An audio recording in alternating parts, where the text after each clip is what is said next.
अस्सलाम वालेकुम नाज़रीन, आप यूट्यूब चैनल देख रहे हैं। मैं अरसलान लतीफ़ हूँ। आज हम लोग बात करेंगे कि जिन लोगों ने इस चीज़ का रौला डाला हुआ है कि अफ़गानिस्तान में तालिबान के आने की वजह से इंसानी हक़ूक़ की पामाली हो रही है। तो मेरा एक बहुत ही मासूमाना सा सवाल है कि वो लिबरल लोग उस वक़्त कहाँ थे जब अफ़गानों के पेट में पेट्रोल डालकर उनको आग लगाकर जला दिया जाता था। और ये सारा काम कौन सी फ़ौज कर रही थी? अमेरिकियों की फ़ौज। उस वक़्त किसी लिबरल बंदे ने आवाज़ अफ़गानों के ख़िलाफ़ नहीं उठाई, अमेरिकियों के ख़िलाफ़, कि इंसानी हक़ूक़ के बारे में हम लोग कुछ ना कुछ पोस्ट ही कर दें। आज एक लड़की, वो लड़की जो कि लोगों को खुद बुलाती है नारे पाकिस्तान के पास टिकटॉक बनाते वक्त, और वो कुछ ओबाश लड़के उसको तंग करते हैं, और वो लड़के जिनको इनवाइट भी खुद किया गया है। तो सारे दुनिया में इस चीज़ को उठाया जाता है कि लड़कियों के हकूक़ जो हैं वो पामाल हो रहे हैं। मैं सिर्फ ये बात पूछना चाहता हूँ कि पूरी दुनिया कहाँ थी जब डॉक्टर आफिया सिद्दीकी को अमेरिका में गिरफ़्तार किया गया? बग़ैर कपड़ों के वहाँ पर उसको रखा जाता है।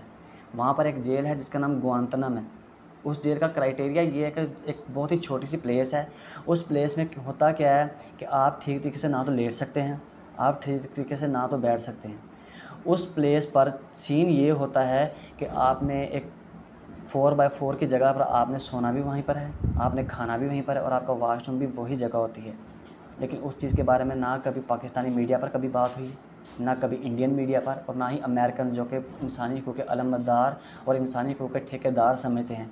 आज वो लोग जो कि इस्लामी शरिया नाफिज़ करना चाहते हैं अफ़गानिस्तान में, जो कि हक़ पर हैं, उसके बारे में इंडियन मीडिया और अमेरिकन मीडिया चिल्ला रहा है कि इंसानी हकूक़ की पामाली हो रही है वहाँ पर। मेरा सिर्फ ये मासूमाना सवाल है कि अगर एक घर का फ़र्द अपने घर को ठीक तरीके से रख सकता है, या बाहर वाले, वो अफ़गानी जो कि वहीं पर पैदा होते हैं, उनके बच्चे ही जंग में पैदा हुए हैं, वहीं से उन्होंने लड़ना शुरू किया है, वहीं से उन्होंने सीखा है, वो लोग अपने घर को ज़्यादा महफूज रखेंगे, या वो लोग जो बाहर से आते हैं यहाँ पर कब्ज़ा माफिया होने की कोशिश करते हैं, और ये पूरी दुनिया को रियलाइज़ करवाने की कोशिश करते हैं कि हम लोग यहाँ पर अमन कायम करेंगे? तो ये सरासर उनकी गलत फहमी है।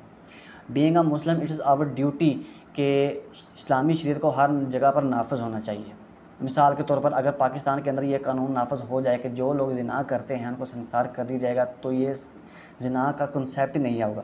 अगर कोई इंसान चोरी करता है, उसके हाथ काट दिए जाएँ, जो कि एक इस्लामी सज़ा है, और इस्लामी सज़ाएँ पाकिस्तान में से क्राइम को ख़त्म करने का सबसे बेहतरीन तरीका ही शरिया है।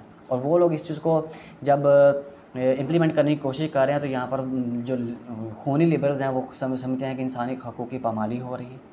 वहाँ पर औरतों को बाहर गाने नहीं दिए जाते, वहाँ पर एंटरटेनमेंट नहीं होती।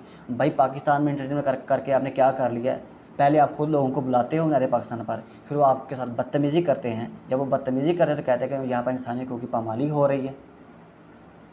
अब मेरा आपसे सिर्फ इतना सवाल है कि आया कि वो लोग जो कि इस्लाम के ऊपर चलना चाहते हैं, वो हक़ पर हैं, या ये जो मुल्क जो इस्लाम के नाम पर बना है, ये जहाँ पर इस्लाम नाफिज़ ही नहीं हो सका 73-74 साल में? कमेंट बॉक्स में अपना जवाब दीजिएगा। Thank you. अल्लाह हाफ़िज़।